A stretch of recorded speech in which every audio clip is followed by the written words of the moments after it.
Alter, das glaubst du nicht. Hallo Max, komm doch rein. Das glaubst du nicht. Ja, stimmt. Normalerweise ist es der Gastgeber, der dem Gast was zu trinken anbietet. Das Buch ist verkauft. Echt? Geil! Glückwunsch, Alter! Wann ist Drehbeginn? In 3 Tagen. Was? So schnell? Ja, sie waren wohl sehr begeistert. Ich darf sogar mal ein Z und zugucken. Ui, und das ist Autoren heutzutage noch erlaubt? Sei doch nicht mal so zynisch. Caro und Part? Ja, ich habe mich so bemüht, aber sie haben sich für jemand anderen entschieden. Verdammt. Ja, es wäre die perfekte Konstellation gewesen. Ich als Autor, sie als Hauptfigur und du als Kritiker. Freu dich mal nicht zu früh. Vielleicht gefällt er mir ja nicht. Willst du mich verarschen? Wann hast du jemals eine schlechte Kritik geschrieben? Ja, apropos, Ebert ist tot. Hä? Das wissen wir doch schon lange. Nicht Roger Ebert. Mein Ebert. Nun, das nennt man im Volksmund wohl einen Ex-Wellensittich. Sozusagen ein Gewester. Er hatte ein erfülltes Leben. Jeden Tag von der Stange zum Futter und zurück. Ja, du weißt, was zu tun ist.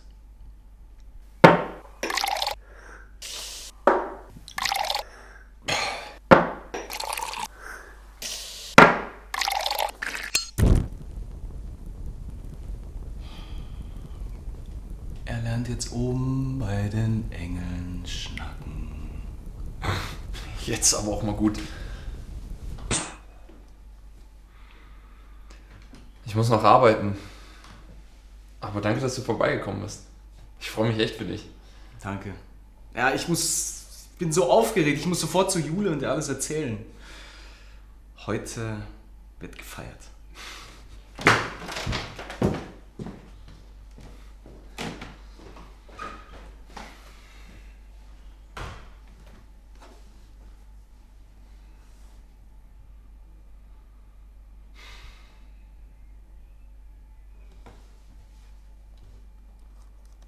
Ich grüße Sie. Mein Name ist Ilja Mattes. Und ich bin Filmkritiker.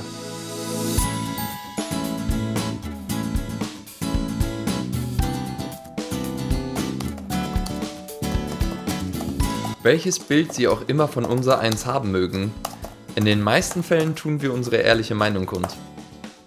Wir sehen einen Film und wenn er uns gefällt, empfehlen wir ihn. Mögen wir ihn nicht, raten wir von einer Sichtung ab. Oder wir machen unterhaltsame Videos darüber. Hello, I'm a nostalgia critic. I remember it so you don't have to. This was awful. This was one of the worst ones. This was so awful. Ich bin da etwas spezieller. Ich sehe größtenteils den letzten Schrott. Hallo? Wer ist da? Komm ja nicht näher. Ich habe eine Kettensäge und ich werde sie benutzen. Was? Oh Gott. Oh mein Gott, Sascha! Nein! Wie ist das passiert? Du wolltest doch aufhören! Bitte tu das nicht. Ich kann das nicht! Nein! Nein! Sascha, es tut mir leid. Ich muss es tun. Leb wohl! Diese Art von Filmen, über die man sich heutzutage Legenden erzählt. David, was regst du dich so auf? Niemand kann dich hören. Niemand wird dir helfen. Du bist ein Nichts. Deine glorreichen Tage sind vorbei. Und wenn ich mit dir fertig bin, dann wird sich auch niemand mehr an deinen Namen erinnern. Und jeder bekommt von mir eine positive Rezension.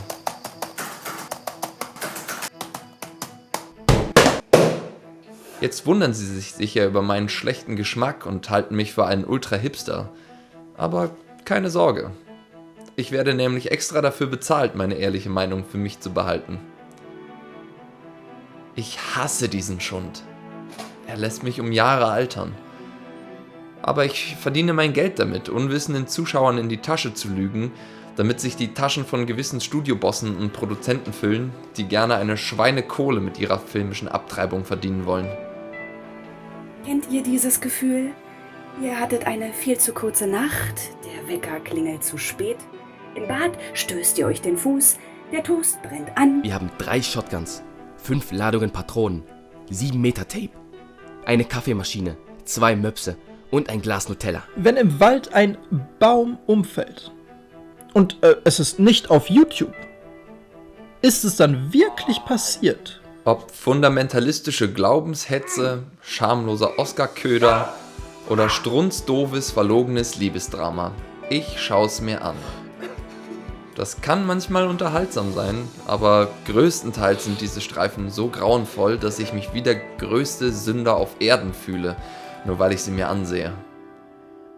Wenn man diesen Beruf ausübt, glaubt man automatisch an Gott, denn einige dieser Machwerke können nur der Hölle entsprungen sein. Sie sind der Beweis, dass der Teufel existiert, folglich muss es auch einen Gott geben. Wenigstens diese Erkenntnis hat mir der Job gebracht. Ich bin das, was ich schon immer sein wollte. Ich schreibe das. Die Tatsache, dass mein bester Freund ein Drehbuchautor ist, der kurz vor dem Durchbruch steht, hilft auch nicht viel. Er hat zudem keine Ahnung, dass ich mit meinen Kritiken lüge. Schieß ihm in den Rücken. Schieß ihm in den Rücken. Er ist ein SS. Und dann die Pferde. Wir mussten diese Pferde erschießen. Und die Schreie von diesen Pferden. Weißt du, wie schlimm es für einen Mann ist, so ein Pferd zu erschießen? Er denkt, mein Pseudonym wäre nur dem künstlerischen Aspekt geschuldet. Doch in Wahrheit will ich meinen wahren Namen nicht mit so einem schlechten Geschmack in Verbindung bringen, wie sie mein alter Ego offensichtlich hat. Du mieser Schweinehund. Du hast das alles von Anfang an geplant. Aber damit wirst du nicht durchkommen. Damit kann man alle Kriegsverbrechen rechtfertigen. Verstehst du? Wenigstens einer Person kann ich mich anvertrauen. Jule Katz. Sie ist studierte Puppenspielerin und träumt nicht mal von einem Durchbruch. Und am Ende verschonen ihn die Nazis, weil er ist ein sympathischer Typ. Klar verschonen ihn die Nazis. Und davor verliebt sich die Frau in ihn, die er vergewaltigen will. Also, nicht will. Sein Vorgesetzter überredet ihn. Naja, Hauptsache er legt sie flach. Nee, Hauptsache sie verliebt sich in ihn, das will der Film sagen. Ja klar, ist ein sympathischer Typ. So wie Obama. Verstehe ich nicht. Ist einfach kein guter Film.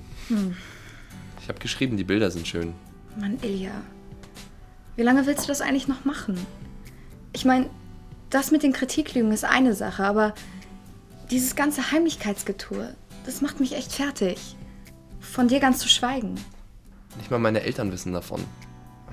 Max hat auch keine Ahnung. Nur dir kann ich das anvertrauen. Und Karl weiß davon. Und Caro. Aber sonst keiner. Und außerdem unterstütze ich dich auch, wo ich kann. Leute, wacht mal auf. Krieg ist doch blöd. Liebe ist viel schöner. Hey Leute! Na, was macht die Kunst? Und dann hätten wir da noch Karl. Liebe ist doch schön. Er ist ebenfalls in der Unterhaltungsbranche tätig. Alles klar! Fertig zum Dreh? Setzen 6, Tag 3.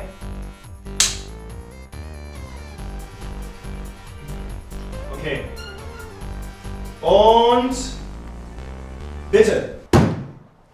Candy, wir müssen ein ganz, ganz ernstes Wort miteinander wechseln.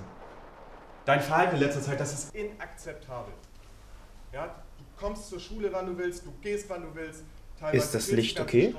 Du machst keine Hausaufgaben. Eigentlich ist er kein so übler Kerl. Wenn es hart auf hart kommt, kann man sich echt auf ihn verlassen. Ja, niemand muss hier raus. Denn Liebe. Allerdings, Candy, gibt es nichts, was man durch Nachhilfe nicht regeln könnte.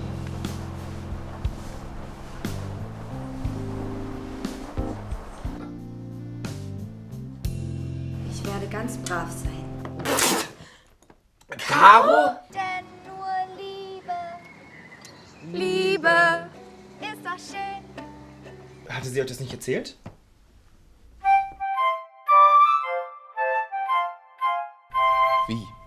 Wie konnte das passieren? Und nicht auch noch du. Was macht das Mädchen überhaupt hier? Das ist unsere Produktionsleiterin. Was?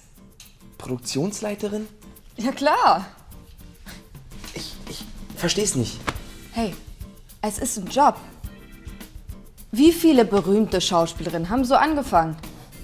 Eine ist heute sogar Tatortkommissarin. Ja, und denk an Helen Mirren in Caligula. Du hältst jetzt mal die Klappe. Was denn? Hey, Caro, ich glaub's nicht. Deine ganzen Schauspielträume hinweggewischt wie Sperma auf dem Parkettboden. Hey, starke Allegorie, Alter. Caro, bist du bereit? Aber sicher, Herr Steffens. Alles klar. In der folgenden Szene geht es vor allem um unterschwellige Emotionen.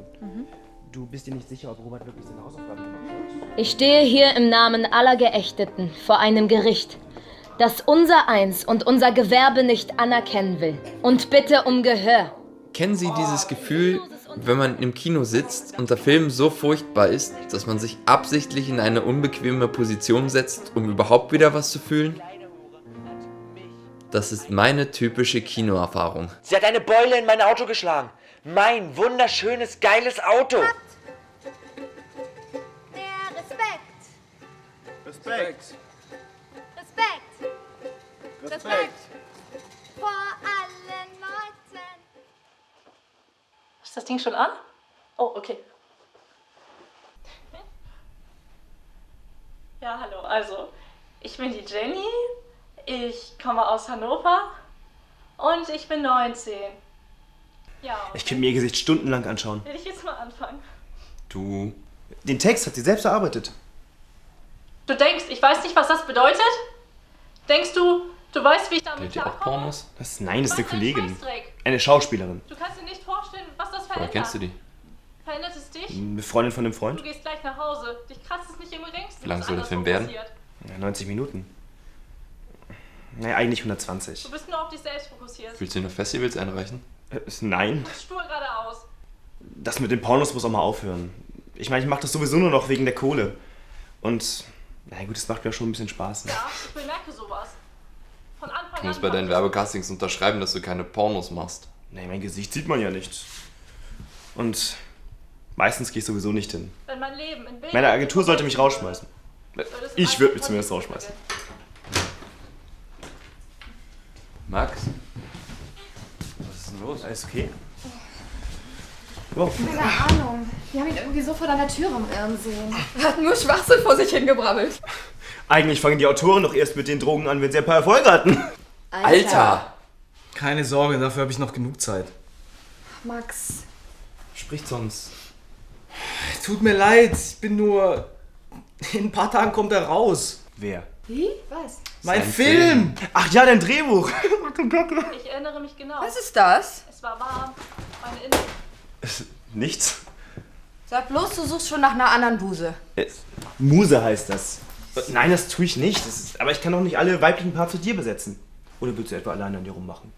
Eine Lesbenszene planst du auch noch? Cool. Und in ein paar Tagen läuft er an, ja? Dann bist du sicher aufgeregt, ha? Aufgeregt ist gar kein Ausdruck. Ich habe noch kein einziges Bild von dem Streifen gesehen. Haben sie dich doch nicht ans Set gelassen? Naja, muss ich fügen. Du hattest recht. Heutzutage sind Autoren nicht mehr am Set präsent. Die Produzenten haben was dagegen. Naja, die haben Angst, dass die Schreiberlinge nicht loslassen können. Die wollen ihre Babys beschützen. Also, mir kann das ja nicht passieren. Meine Schauspieler sind gleichzeitig die Autoren.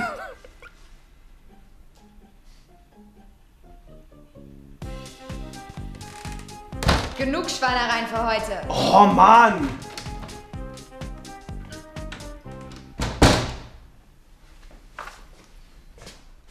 Hörst du mich?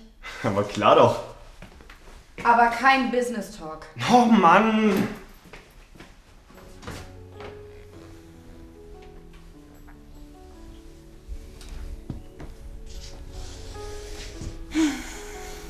Endlich schläft er. Wir haben den Abend für uns, Schatz.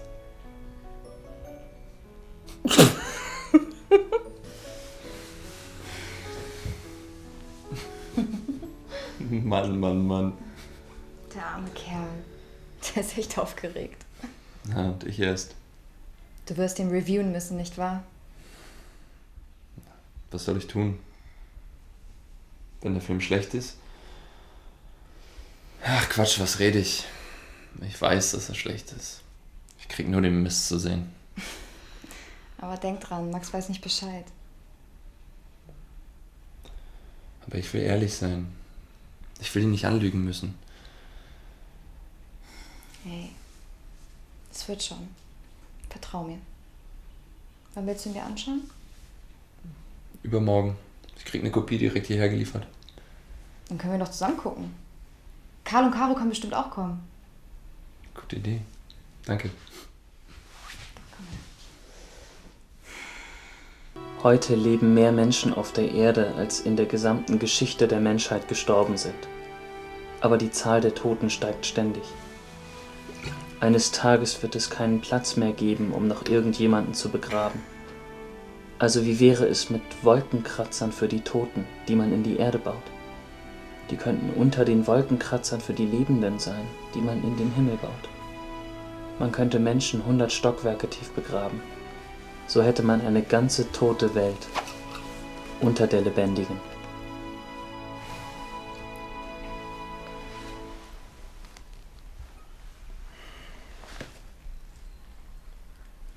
Oh mein Gott.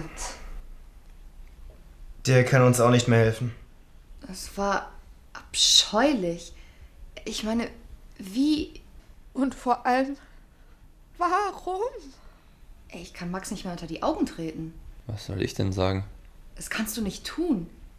Nicht einmal der beste Lügner der Welt könnte irgendetwas Gutes an diesem Verbrechen an der Menschheit sehen. Was ist da bloß schiefgelaufen? Ich mach Schluss. Karl, du musst jetzt auch nicht gleich zum Äußersten greifen. Was? Nein, ich meine Schluss mit diesen verfickten Bumsfilmen. Ja. Ich habe erkannt, dass jeder Filmemacher, egal welcher, seine Kräfte balden und gegen eine derartige Bösartigkeit zu Felde ziehen muss. Wie mutig. Und poetisch. Ich bin so stolz auf dich. Ja, danke. Wir mobilisieren so schnell wie möglich alle guten Leute, die wir kriegen können und die auch aus dieser Scheiße raus wollen. Ilja, du packst das. Tu einfach das, was du immer tust und niemand wird verletzt. Okay, wir müssen los.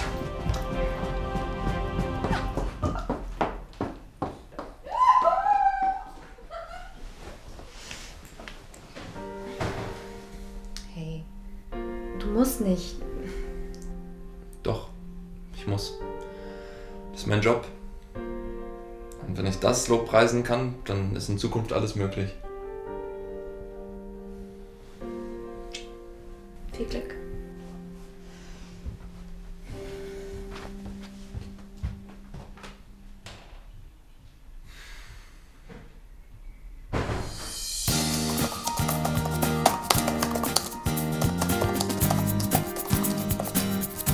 Und nun nach Berlin. Fridolin Carmens neuer Film Felder im Wind bricht weiterhin sämtliche nationalen Einspielrekorde. Seit er vor einer Woche die Berlinale eröffnete, folgte kurz darauf die Nominierung für bester fremdsprachiger Film von der Akademie. Und die Chancen standen noch nie so gut, den Goldjungen abzusahnen. Wow.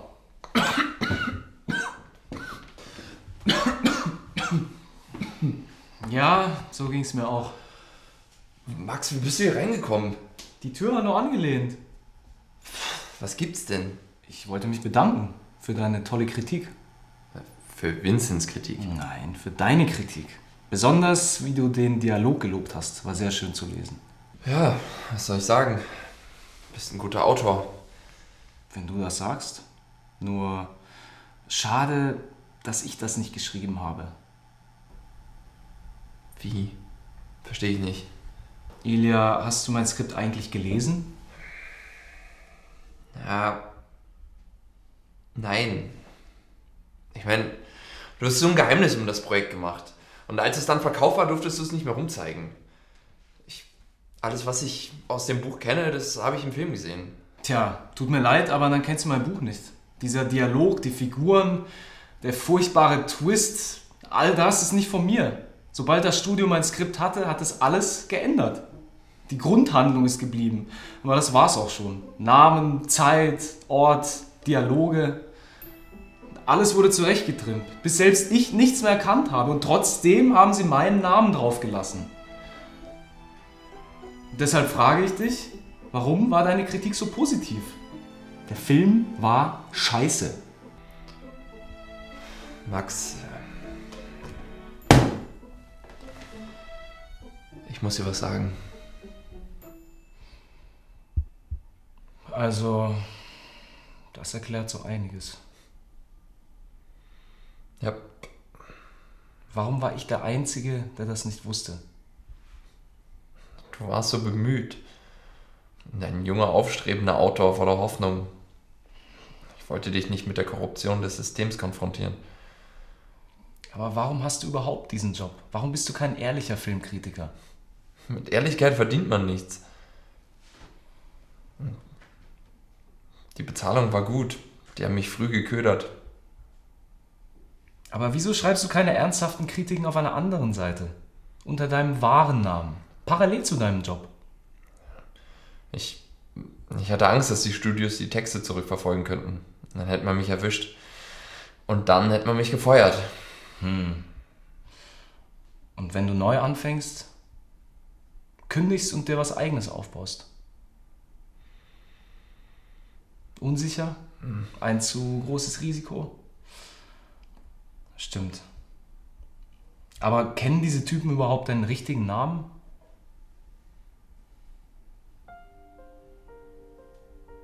Letztendlich kann man sich nicht ewig unterdrücken lassen. Und in einigen Fällen muss man erst den Salat essen, um sich an das Steak machen zu dürfen. Okay, alle mal bereit machen? Karl hat den Schritt vom Pornofilmer zum Indie-Darling gemacht. Caro ist zu seiner einzig wahren Muse geworden. Okay, dann brauchen wir die Klappe. Szene 6, die zweite. Und Action! Max hat verboten viel Lob für das Drehbuch eingeheimst, das er nicht einmal geschrieben hat. Einer Pulitzer-Preis-Nominierung folgten unzählige Anfragen auf neue Projekte. Er hat nun mehr Einfluss im Business und kommt mit der Arbeit kaum hinterher.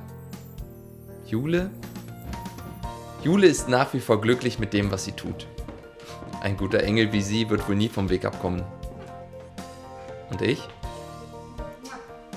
Ich habe nun einen Blog, der sich bei Filmfans großer Beliebtheit erfreut. Dort kotze ich mich über dieselben Machwerke aus, die ich ein paar Tage vorher lobpreise und empfehle alles, was mir wirklich gefällt. Wir wollen doch nur, dass die Welt ein klein wenig besser